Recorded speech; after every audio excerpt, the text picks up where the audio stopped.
Okay everybody, so this is the EMW SmartCharge-10000 kit.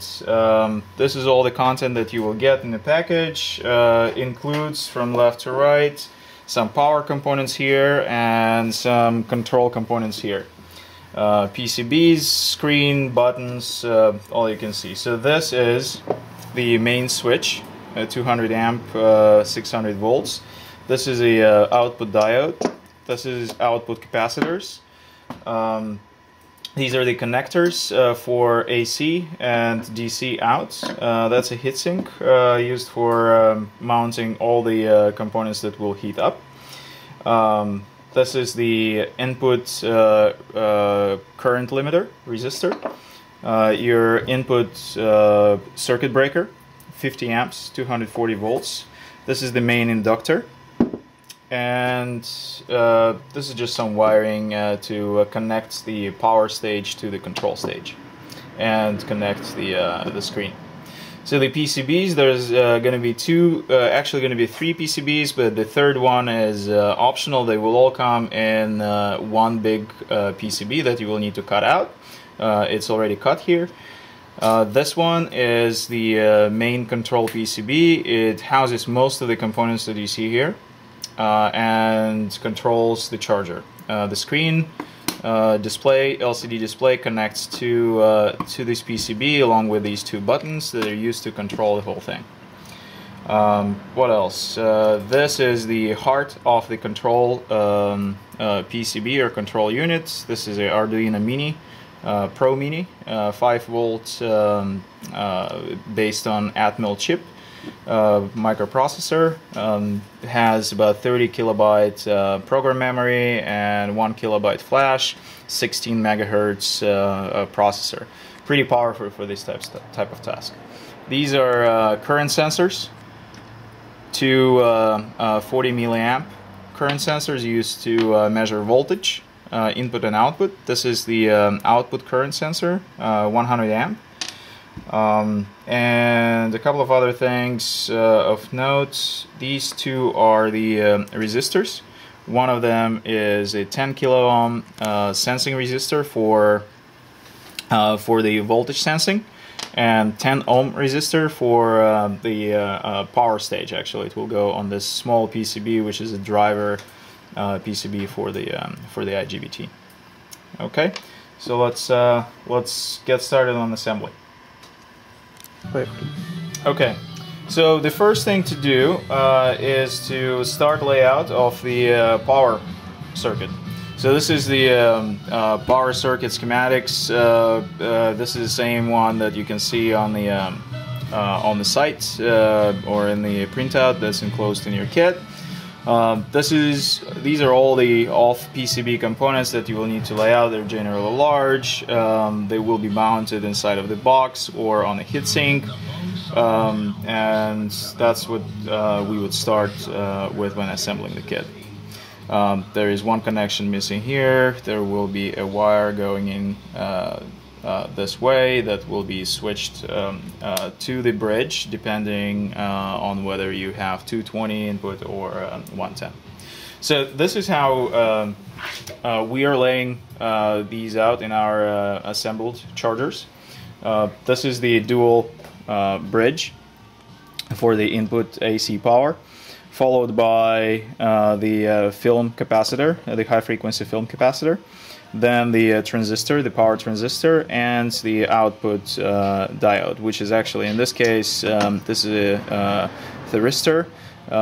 You can wire it as a diode just by connecting the gate directly to anode, or you can drive it with a small relay.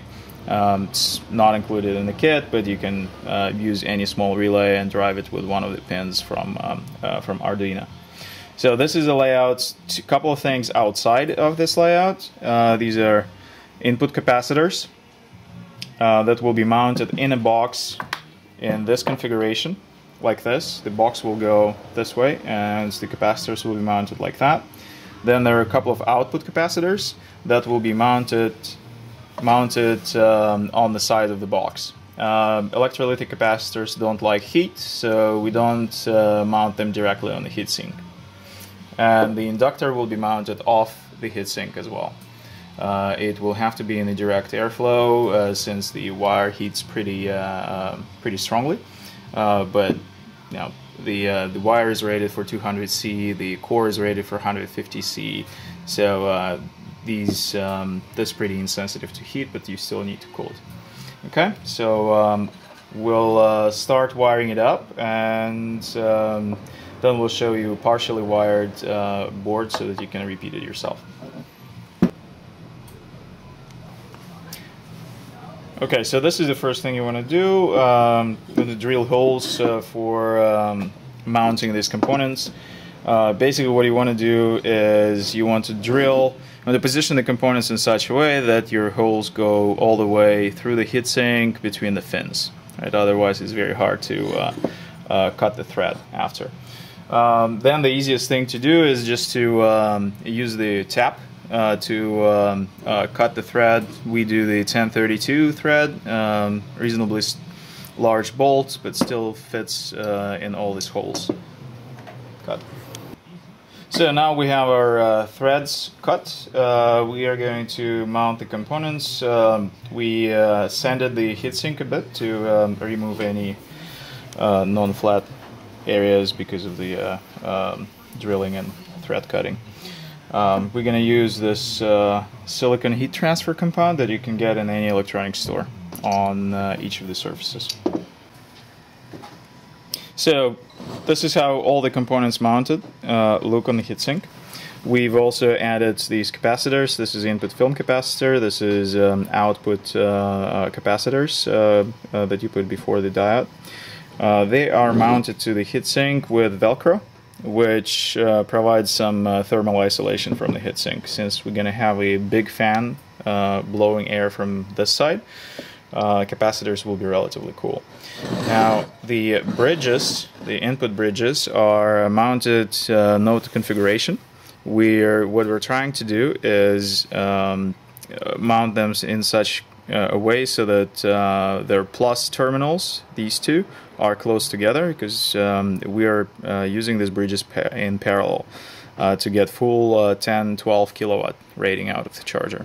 So the next step is to wire this whole thing, and once we do that, we'll start again. So this is some wiring completed, most of it actually for the power stage. This is input AC power. These bridges are connected in parallel. You can see this is the positive output of the bridge. It goes to the cap, input film cap, and goes to the collector of one of the transistors in this half bridge module. Then the minus output, negative output of the bridge is paralleled as well, goes to the other leg of the capacitor, and then goes to the middle point of the IGBT half bridge module. Then the output caps are wired to the negative terminal, and the positive goes to the anode of the diode, and this is the connector to the inductor. So obviously you can connect using whatever connectors or crimping you want. What we do here is, for ease of assembly, we use these connectors on the inductor and on this wire, so that when we connect everything in the box, it's easier for us to just plug this in like that. And disassembly and assembly is much easier.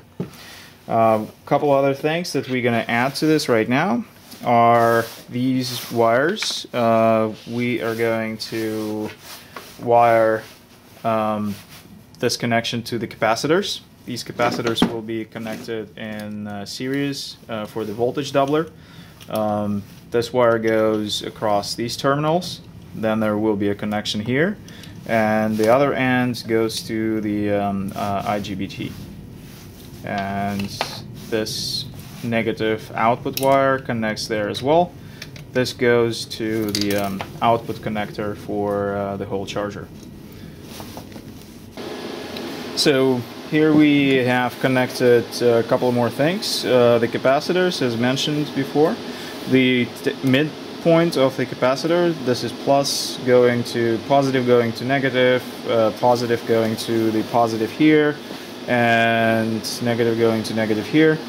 The middle point will go to the input of 110 volts. It's going to the mid-tap of the capacitor for voltage doubling. Then we made this bracket that will hold both the heatsink to the box and also the capacitors to the box. So the capacitors, once in the box, they will go like this. And the box goes here, here, and here. So now let's see how it will fit into the box. Here's the box that we're using. You don't have to use the same box, but this is the one that we're using. It fits, everything fits nicely there. You see some holes around, just made to match the mounting points that we have here. So we just insert the heatsink into the box. Like this. Sits nicely inside. Then we take capacitors and insert the capacitors in here as well. So they would fit like that. Then what we need to do is just mount everything together. Put bolts throughout here, on the bottom, on this side. These two holes are for the inductor. We made this little bracket for the inductor. It goes like this inside the box and is screwed to the roof of the box with this bracket. And then we will connect the transistor to the inductor using this connector that we made before. Okay, so now we're going to mount everything and then show how it looks when it's done.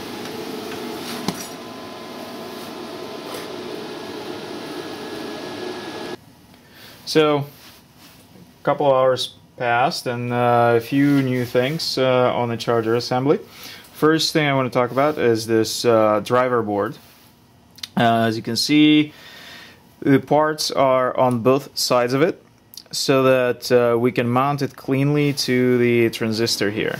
A number of parts are on the top side of the board, specifically this bypassing capacitor. 0.1 microfarad, then 10 kilo ohm resistor for the gate clamp, and 1 kilo ohm resistor for input signal to the this chip here, which is a optocoupler, and a capacitor for the input 12 volts. On the other side of the board, I have a DC-DC converter, this black box. 2 capacitors for the outputs of the DC-DC converter, and a gate resistor. Note that due to a glitch in the last run for PCBs, ground plane does not extend to this pin of the resistor, so we have to use the leg of the resistor to connect it to the ground. So now if we take this assembled board and put it onto the transistor here, it will make a connection, and this trace goes to the gate, and this trace goes to, or ground plane goes to the emitter. Once we solder it on, it will clear all the other terminals and will be as close as possible to the transistor, which is best practice for high frequency power electronics. So now let's talk about this rest of the assembly. What we've added are a couple of things. We've wired all the sensors. So this is a thermosensor. We have a hole right in the middle of heatsink between the two power semiconductors.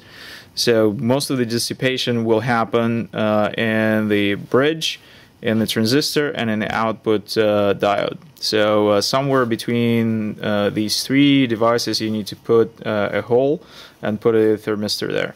So this one is fixed in the hole with the epoxy, and the output goes into the connector that will go to the control board. Similar to this with the current sensor, this little toroid, ferrite toroid, is a current sensor, 100 amp. We've made a little tail with a connector again that will go to the board. Note the orientation of the sensor. The orientation is such that the wire goes through on the side which does not have legs for the sensor, and exits on the side where the legs are. So this will result in a positive read by the control board. Third sensor connector that we built is the voltage sensor. So it goes, again, 3 wires, a connector that goes to the board. It connects to the output, it connects to the input, and it connects to the high voltage ground, or negative here on the capacitors. And then it goes out there. I think that was it for this board. One other thing that we did is we connected the gate of the thyristor directly to the anode of the thyristor so that it's always on. Now, in some of your builds, you might want to wire a small relay here if you want to have an output relay. This helps in cases when you want to protect against the incorrect polarity connection for the traction battery. So this is it for the power board. Then we populated this control board with all the parts that's necessary. Note that some of the parts are not installed. If you look at our site, on the site there will be some part outlines without anything written on them. Those parts are optional for installation. They are for future expansion, so you don't have to install them, and they're not installed here. So all the connectors are wired through this pins. And some of the connections are just hardwired as wires. This one goes out to the driver board. Once we install it here, it will connect to the driver board through this connector. You don't have to use a connector, you can just solder it together, but it's just easier to assemble and disassemble when it's done this way. Then there is another piece of wire that sticks out of the board. This is the main supply. 12 volts. Actually, it's better if it's over anything over 13 volts and less than 35. In reality, you would connect it to the vehicle 12 volts, which will be 13.8 or so by automotive standard. So this regulator here will down regulate it to a stable 12 volts.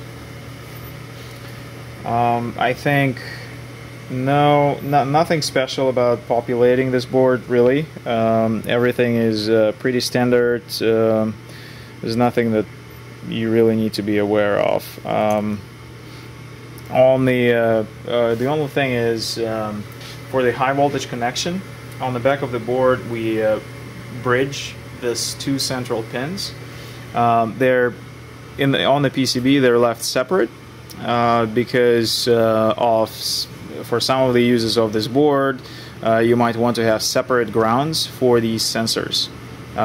For the charger, we want the same ground for both of the sensors, so we just bridge it across, and then we have to only wire 3 wires into this connector and not 4. So this connector will then go to this board like this to connect the voltage sensing. This connector, which is the current connector, will go like this to the current. The thermistor will go like this to connect the to read out the temperature, and finally this driver board connector will go in like this, and then we'll put the 12 volt supply here and connect the LCD, for which we built a little tail as well. It will go over here. There will be one more wire going from this connector to the together with this and LCD to the buttons. that you will use to control the charger, to program the output, input current, and generally just manage the interface. So once all of this is done, your wiring is pretty much complete. Now let's talk about how we get everything into the box. So you've seen this box before. This heatsink and capacitors were in it like this, and capacitors were here. So now we built out a little bit more inside the box. We've put in this inductor. We made this little bracket from very thin steel tape, and just screwed it onto the box. So this inductor will be on top with connectors inside, which will connect to the power stage. Then we installed these two connectors for power in and power out. This will be connected to the AC from outside, and there will be a connection made to the power board. And this will connect to the output and connect to the battery on here. So they're simple connectors. You just have to drill 5 holes for each and install. It's an easy way to connect both input and output power. A couple more things about the box. The control board will be installed on the top of the box, to the top roof of the box from the inside. So these 4 holes here will hold the control board. So the control board goes like this inside the box. Then we made one of the lids for the one of the sides for the box, which will have the fan installed. These are the holes that will the fan will use to run the air. This big hole is for the display, which will be mounted from the inside like this against the piece of glass that goes here. And there will be 2 buttons on the sides of the display that you will use for managing the interface and power input and output.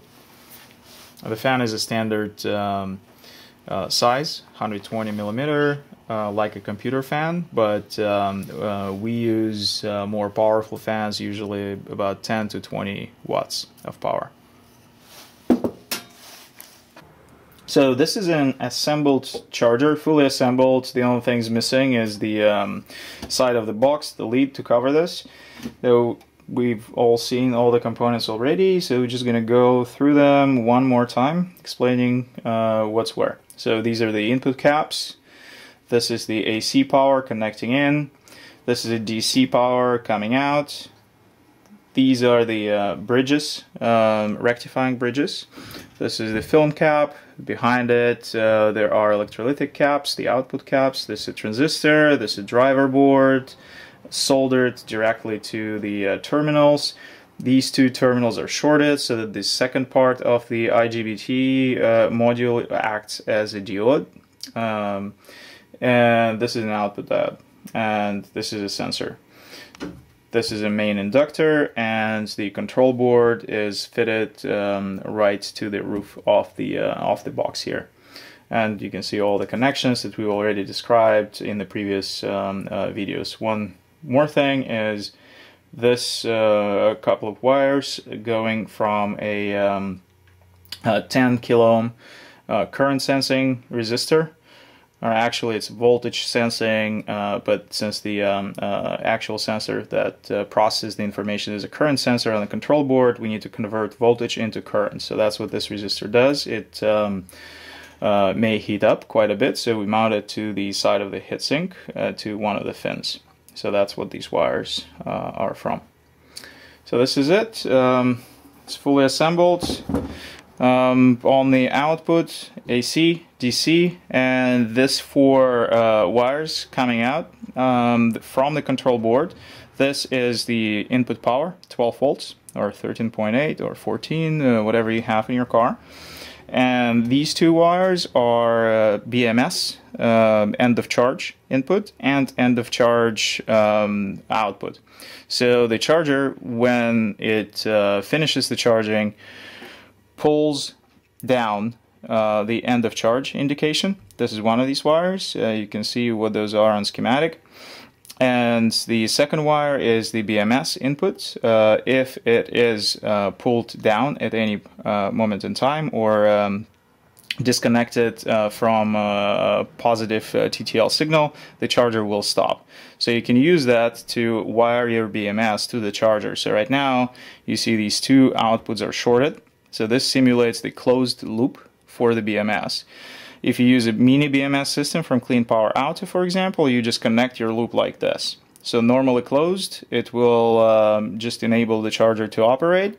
If any of the cells in the loop go out of the boundaries, higher voltage than your high voltage cutoff, it will just, the mini BMS will break the loop and the charger will sense it and will stop. On the other side here, we have the lid already installed. What you see here is a fan with some protection on top of it, and the LCD is now installed on this lid from the inside along with the buttons. They use the buttons, as we mentioned, to control the charger, to use all the interfaces that you have there. So this is it, folks. It's just 10-inch by 7-inch by 8-inch box, 10 kilowatt charger. This is a non-PFC unit. For PFC unit, we'll show the assembly sometime later in the future. It will be a slightly bigger box, but basics are the same. Heatsink, power components on it, and the inductors mounted to the box. Okay, so let's now connect the charger and see how it works, and we'll show you how to operate the controls here. So we're connecting 12 volts. We'll see LCD coming alive. So there you go. This is the first time out. If you need to configure the charger to get the different number of batteries, different chemistry, number of cells, all those parameters, you would press a button during the first time out. So now the second timeout is, in this case, we're just connecting a 12-volt battery to it. So the charger reads low voltage and it protects itself from being turned on. It thinks that the battery is not connected. So we're going to override this by pressing a button here. And here's a screen, the third timeout screen, which lets you set parameters. If you don't do anything, it will just default to the previous run parameters. Now we want to change some things, so press a button and it goes through the cycle of menus. You can see that in the code. If you download the Arduino code from our site, you will see the menus and everything in the code. You can get more details on how they run that way. So now we're going to configure power. First, asks you about the input current. We're just going to leave it as it is. It says 31 amps here.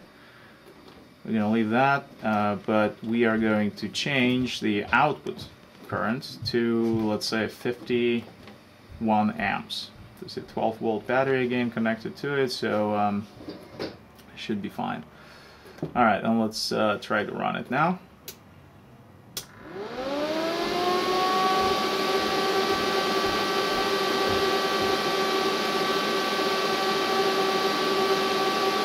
Okay, so you see the fan came on, the duty cycle is ramping up, and it's a slow ramp it will ramp up until we hit 50 amps on the display here. The current is ramping up, the duty cycle is ramping up. It will ramp up all the way to 50 amps. You can see the amp hour meter started counting, so you can see that the charge is going into the batteries. You can see the voltage of the batteries lifting up due to internal resistance. So you get some voltage rise on just that. it'll probably hit 15 volts, and this is just 4 cells connected to the charger right now. So we're at 48 amps output, 51, and did hit 15 volts. So this is just about 750 watts coming out of the charger right now, just because we're using it with 4 cells, just to show the output current. You can see that the temperature of the heatsink is slowly rising, so it's at 26 Celsius now. It's about 6 degrees or 7 degrees now over ambient, which is about 20 C. In our previous tests, when we did it with the